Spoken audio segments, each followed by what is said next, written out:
Anyway guys, এই হচ্ছে আমাদের নতুন একটা টয়। আপনারা জানেন যে গত 4 বছর আগে আমি একটা টয় নিয়েছিলাম, সেটা ছিল পিকো নিও 3। এই যে ভিআর হেডসেট পিকো নিও 3 ছিল। জিনিসটা দেখলাম যে আপগ্রেড করা দরকার, বাট এর ভিতরে যে মেয়েটা আসলে আমার একটা সারপ্রাইজ দিয়ে দেবে, এটা আমি এখনো পর্যন্ত আসলে কল্পনা করেও পারিনি। আসলে ফেসবুকের দীর্ঘ 5টা বছর আমি পার্টনারশিপে ছিলাম, ওদের অফিসিয়াল পার্টনার ছিলাম। তো পার্টনারশিপে থাকার পরেও ওরা আমার কিচ্ছু দেয় নাই, জাস্ট কিছু টাকা দিছিল। বাট এখনো পর্যন্ত ফেসবুক আমার কাছে দিনা রয়েছে, আমি ফেসবুকের কাছে প্রায় 7-8 লাখ টাকা পর্যন্ত পাবো। এখনো পর্যন্ত ওরা আমার দেয় নাই পার্টনারশিপের টাকা, কোনো অ্যাড ম্যাডের টাকা না। বাট মেয়েটা থেকে আসলে একটা আমার জন্য কিছু স্পেশাল পাঠাবে, এটা আমি আসলে ভাবতেও পারি নাই। তো ফাইনালি আজকে পাঠাইছে মেটা কুয়েস্ট 3। চলেন আগে আমরা আনবক্স করে ফেলি। বাই দ্য ওয়ে, আমার আসলে আপগ্রেড করার প্রয়োজন ছিল, বাট ওরা যে আমার সারপ্রাইজ দিয়ে আপগ্রেড করাবে আমার দিয়ে, আমি আসলে জিনিসটা এক্সপেক্টও করি নাই। প্যাকেজিংটা করে দিয়েছে ওরা মূলত ভালোভাবে। প্যাকেজ অবশ্য আরো একটা ছিল, ওইগুলো আমি সবগুলো সরাই রাখছি, শুধুমাত্র আছে আমার কাছে এখন আপাতত বক্স। চলেন দেখি এটার ভিতরে কি আছে। আর আমার মূলত আপগ্রেড আমি কেন করতে চাইছিলাম, তার কারণ হচ্ছে কি, কিছু স্পেসিফিক গেমস আছে যেগুলো আসলে আমি আমার পিকো নিও 3 তে আমি খেলতে পারতেছিলাম না, বাট মেটা কুয়েস্ট 3 তে সমস্ত, যেহেতু দুনিয়ার লেটেস্ট ভার্সন, দুনিয়ার সমস্ত কিছু সাপোর্ট করে এটাতে করে। ভাই এর যে প্যাকেজিং সিস্টেম পুরো সেম টু সেম আইফোনের মতো, মানে অ্যাপেলের ডিভাইস আমরা যেভাবে আনবক্স করি না, এটা টান দিয়ে ঠিক সেম ভাবে।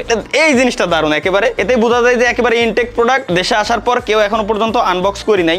আচ্ছা, দুই সাইড থেকে খোলা লাগবে, নাইলে আমি এটারে আসলে আনবক্স করতে পারবো না। দেন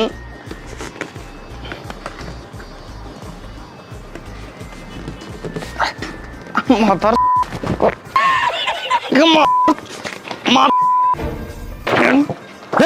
এনিওয়ে গাইস, দেখতে পাচ্ছেন যে দীর্ঘ আধা ঘন্টার প্রচেষ্টার পরে আমরা বক্সটা আনবক্স করে ফেলছি একেবারে। এটারে ও আচ্ছা, এটারে সাপোর্ট দেওয়ার জন্য, মানে ভিতরে যাতে কোনো প্রবলেমই না হয় তার জন্য এটা দিয়ে আসলে ভিতরে। ভাই এটা দেখতে পুরো পিকো নিও 3 এর মতো। এটা 4K, আর পিকো নিও 3 ওটা ছিল হচ্ছে আমার 1080p। এটা আমরা টেস্ট করব, এটা দিয়ে গেমিং টেস্ট করব, A to Z যত আছে সবকিছু টেস্ট করব। বাট এটার ফিতা কি এত লো কোয়ালিটি নাকি? কন্ট্রোলারটাও একটু আপগ্রেড হয়েছে, আগের ভার্সন, আগের সিস্টেম আর এখনো সিস্টেম টোটালি ডিফারেন্ট। আমি মেটা এখনো ইউজ করে দেখি নাই, আমি ফার্স্ট টাইম হচ্ছে মেটার ভিতরে শিফট হয়েছি আর কি, ঠিক আছে। ও এখানে স্টিকার আছে কন্ট্রোলার। আচ্ছা, ডান হাতের আমার অভ্যাস। টান দিলে এর ভিতরে ব্যাটারি যেটা আছে, ওটা ব্যাটারি খোলার ওয়ে কি? ব্যাটারি খুলবো কিভাবে? এর ভিতরে কি ব্যাটারি আছে নাকি নাই? তো এটা আমার ইউটিউব দেখে নিতে হবে যে কেমনে আসলে। ও আচ্ছা, অলরেডি অন হয়ে গেছে। চলো এবার আমরা এটারে, ওয়েট ভাই, এটা 3 তো নাকি 3S?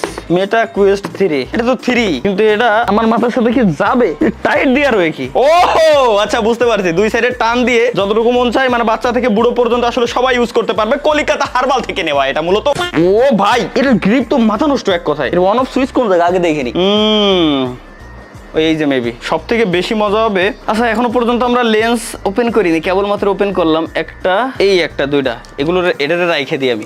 এগুলো সব আমার স্মৃতি হিসেবে থাকবে, ঠিক আছে। আমি আমার গেমিং রুমে এখনো পর্যন্ত ঢাকার ভিতরে ডেকোরেশন করিনি। যেদিন আমি ডেকোরেশন করবো, প্রত্যেকটা জিনিস যা আছে আমার স্পন্সর থেকে, প্রত্যেকটা জিনিস আলাদা একটা সেক্টরই থাকবে সাজানো। এটার অন হচ্ছে না কেন, নাকি অন অফ সুইচ আমি উল্টো পাল্টা চাপ দিচ্ছি? ও আচ্ছা, এটারে এদিক ওদিক করতে পারবো। কই লাইট জ্বলছে? হ্যাঁ, ও এই যে লাইট জ্বলছে, এই যেও লাইট জ্বলছে। আচ্ছা, দুইটাই লাইট জ্বলছে, কিন্তু ভিতরে তো কোনো কিছুই অন। ও এ মা, কি আগ ভাই! ফুল ক্যামেরা, একেবারে 4K রেজোলিউশন, আমি সবকিছু দেখতে পাচ্ছি। এই যে আমার ক্যামেরা, এই যে আমার ক্যামেরা সেটআপ। কিন্তু আচ্ছা, কন্ট্রোলার ভিতরে আমি আসলে বাইরে থেকে কেউ হয়তো কোনো কিছু টের পাচ্ছে না, বাট আমি আমার ইনস্ট্রাকশন দিচ্ছে ফার্স্টে। এটা তো অন হয়েছে, জাস্ট আমি আমার ক্যামেরাটা দেখতে পাচ্ছি, বাট এখনো পর্যন্ত আচ্ছা, এই জায়গায় ম্যানুয়ালি বাটন দেওয়া আছে, যেটার মাধ্যমে আমি আমার যে লেন্স আছে, ভিতরের যে ভিউইং অ্যাঙ্গেল আমার যেটা আছে, এটা মূলত আমি চেঞ্জ করতে পারবো। এটা অবশ্য খারাপ না, এটা অবশ্য ভালো। বাট সমস্যা হচ্ছে, সবই ঠিক আছে, কিন্তু এর ভিতরে কিছু এখনো পর্যন্ত আসে না কেন? এটা হচ্ছে 512 GB ভেরিয়েন্ট।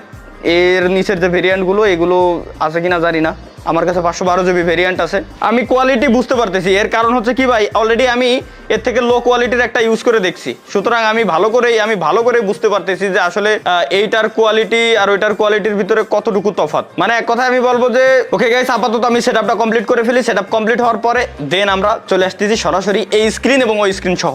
তো এই হচ্ছে গাইস আপাতত আমার মানে মেটা কুয়েস্টের ভিতরে কেমন দেখতে পাচ্ছি আমি এইখান থেকে ডিরেক্ট কন্ট্রোলও করা যায়, যেটা বলতেছিলাম যে আমার ভিউইং অ্যাঙ্গেল যেটা আমি পরিবর্তন করতে পারবো। সবার চোখের মাপ তো আর এক না, তো সবার চোখের অনুযায়ী এটা মাপ দিয়ে আসলে চেঞ্জ করা যাবে, ঠিক আছে। সব থেকে মজার ব্যাপার হচ্ছে কি, আমার সামনে আমার পিসি অন আছে। এখন আমি চাইলে ডিরেক্ট আমার পিসিরেই কিন্তু করে ফেলতে পারবো, কি বলে, মানে পিসিরেই এইখান থেকে আমি কন্ট্রোল করতে পারবো। লাইক কিভাবে আমি একটু দেখাই। স্টিম লিংক আছে, স্টিম লিংকে আমি আমার স্টিম অ্যাকাউন্টের ভিতরে প্রবেশ করবো। দেন স্টিমের যত গেমস আছে, আমার সব গেমস তো খেলতে পারবোই পারবো, প্লাস এর যে ভিআর গেমস আছে, মানে আমার স্টিম অ্যাকাউন্টে ডাউনলোড করা আছে অনেকগুলো ভিআর গেমস, ওই ভিআর গেমসও আমি খেলতে পারবো এটার সাথে। মানে এর ভিতরে আশেপাশে বর্ডার দেখা যাচ্ছে, তার কারণ হচ্ছে কি আমি বর্ডারের খুব কাছে, এই যে বর্ডারের খুবই কাছে, এজন্যই বর্ডারটা দেখা যাচ্ছে। সরলেও হবে না, আমার বাউন্ডারিটা চেঞ্জ করতে হবে আর কি। আমার স্টিম অ্যাকাউন্টে যে কত ভিআর এর গেম আছে, ঠিক আছে, সব ভিআর এর গেমস আমি খেলতে পারবো। প্লাস একই সাথে আমার পিসির যে গেমসগুলো আছে ডিরেক্ট পিসির গেমসও আমি এখান থেকে খেলতে পারবো। ঠিক আছে, আর আমার হাতে কন্ট্রোলার, ডান হাতে জাস্ট আছে একটা, আপাতত 2টা কন্ট্রোলার আমি ইউজ করি নি। এখানে আমার যত গেমস আছে, এক কথায় যত গেমস আছে সব গেমস শো করতেছে এখানে। ভিআর এর গেম, নন ভিআর এর গেম, এক কথায় টোটালি যে অল গেমস 103টা গেমস আছে টোটাল আমার এই স্টিমের এই অ্যাকাউন্টটাতে। স্টিমের অনেকগুলো অ্যাকাউন্ট, আমার এই অ্যাকাউন্টে এতগুলো গেমস আছে। এই সব গেমসই আমি এটার মাধ্যমে খেলতে পারবো। এর ভিতরে ভিআর নন ভিআর সব গেমসই আছে। লাইক এই যে এটা ভিআর, এটা আমার সাথে সব থেকে ভিআর এর ফেভারিট গেম যদি ধরেন তো এটা। ঠিক আছে, আরও অনেক অনেক গেমস আছে, অনেকগুলো গেমস এখন আমার কেনা বাকি ভিতরে এমন। দেন আমি যদি আমার ডেস্কটপ দেখাই, এটা হচ্ছে আমার ডেস্কটপের স্ক্রিন, এটা হচ্ছে আমার সেকেন্ড ডেস্কটপ। শুধুমাত্র এই যে এখানে করা রয়েছে, আর কিছুই না, একটাই মনিটর পোর্টিটে দেওয়া।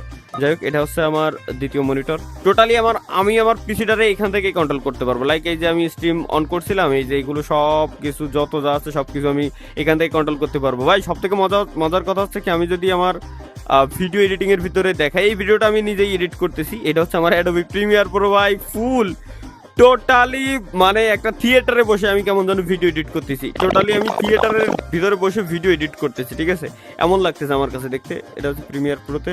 যাই হোক, এগুলো আমরা না দেখি, আমরা ডিরেক্ট চলে যাই, চলেন এখন হোম স্ক্রিনে। এবং মজার ব্যাপার হচ্ছে কি, এখান থেকে আমি ব্রাউজিং সহ এক কথায় পিসিতে আমার যত কাজ সবই করতে পারবো। আর এটা লেটেন্সি এক কথায় ধরতে পারেন যে ভাই জিরো, কোনো ধরনের কোনো না নেটওয়ার্ক প্রবলেম, না কোনো মানে কি বলে বটম ল্যাগ, এই টাইপের কিছুই না। ডিরেক্ট আমার পিসি এইখান থেকে এখানে ওয়্যারলেসলি আমি কন্ট্রোল করতে পারতেছি, ডিরেক্ট ওয়্যারলেসলি আমি কন্ট্রোল করতে পারতেছি এই জায়গায়। ঠিক আছে, ডিরেক্ট পিসি থেকে আমি এখানে সবকিছু দেখতে পারতেছি। ঠিক আছে, তো বাই দ্য ওয়ে যারা এই ভিডিওটা দেখেন নাই, আমাদের কিডন্যাপ সিরিজটা দেখলে দেখে আসতে পারেন যদি আপনি ফ্রি থাকেন। তো এটা তো দেখালাম আমার পিসির স্ক্রিন। এছাড়াও আমার এখানে অ্যাপস আপাতত তেমন একটা ইনস্টল করা নাই, কারণ সবেমাত্র আমি সবকিছু সেটআপ সবকিছু কমপ্লিট করছি।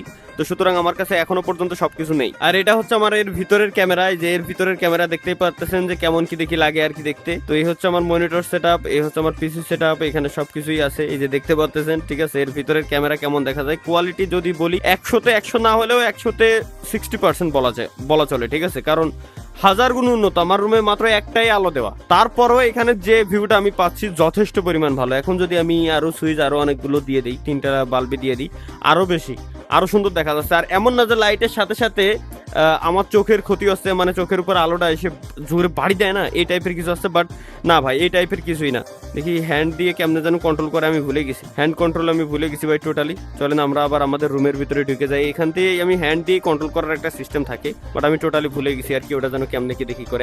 একেবারে চোখের সামনে সবাই, যে চোখের সামনে আমি সবকিছু দেখতে পাচ্ছি, দারুণ ভাই। এবং সব থেকে মজার ব্যাপার হচ্ছে কি ভাই, আমি চাইলে কি আমার পিকোনিও 3-তে এই সুবিধাটা ছিল না যে মাল্টিটাস্কিং, অর্থাৎ একসাথে আমি তিনটা টাস্ক ওপেন করতে পারবো। যেমন এইখানে একটা আছে, এইখানে একটা আছে। ঠিক আছে, আমি চাইলে আরো একটা আমি ওপেন করতে পারবো। বাট ভাই এইটাতে আছে মেটা কোয়েস্ট 3-তে একসাথে আমি 3টা ওপেন করতে পারবো, 3টা ওপেন করে মাল্টিটাস্কিং আমি করতে পারবো। ঠিক আছে, এটা মজা আছে। তো এই আসলে ভাই ভিডিওতে এত কিছু বোঝানো সম্ভব না আপনাদেরকে, যদি না আপনি নিজে এটা পড়ে দেখতে পারেন। ঠিক আছে, আপনি ভিডিওতে কিছুই বুঝবেন না, এটা পড়লে আপনি এটা যখন চোখে নেবেন তখন আপনি অ্যাকচুয়াল জিনিসটা ফিল করতে পারবেন যে আসলেই আপনি মানে আমি কিভাবে বসে আছি, কি করতেছি কি না করতেছি। এটা একটা ডিফারেন্ট একটা জিনিস, ডিফারেন্ট একটা দুনিয়া ভাই। এই যে আমি জাম্প করতেছি এখন, ডিফারেন্ট একটা দুনিয়া ভাই, পুরো ভার্চুয়াল দুনিয়া, টোটালি ডিফারেন্ট একটা দুনিয়া। মজা আছে, আলাদা লেভেলের একটা মজা।